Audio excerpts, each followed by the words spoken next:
په تیرو 2 میاشتو کې شاوخوا 15,000 کارتنه بې کیفیته شیدې او شاوخوا 15 ټنه بې کیفیته مالګه نیول شوې ده. د افغانستان د خوړو او درملو ملي ادارې د ننګرهار ریاست څارنې ټیمونو د یاد ولایت په ګمرک کې د تیرو 2 میاشتو په جریان کې شاوخوا 15,000 کارتنه داسې شیدې نیولي او ضبط کړي دي چې یوازې سپین رنګ لري، نور هیڅ کیفیت نه لري او هیواد ته د شیدو په مختلفو نمونه باندې واردې دي.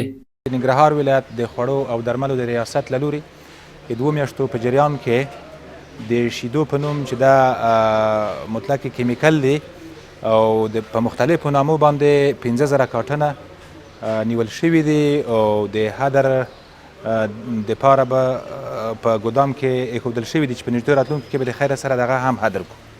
د یاد ریاست د څارنې ټیمونو مسؤلین زیاتوي چې په دغه موده کې شاوخوا 15 ټنه داسې مالګه نیولې ده چې خاوره پکې ګډه ده او هیڅ د استفادې وړ نه ده. د ننګرهار ولایت د خوړو درملو ریاست د خوا نه دغه مالګه چې 1.5 ټنه ده د ایوډین لوړ د زهري خاصیت لري او نور 15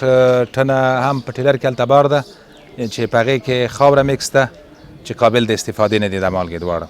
د خوړو او درملو ملي اداره د هیواد له ټولو سوداګرو څخه غواړي چې هیواد ته د بې کیفیته توکو له واردولو څخه ډډه وکړي.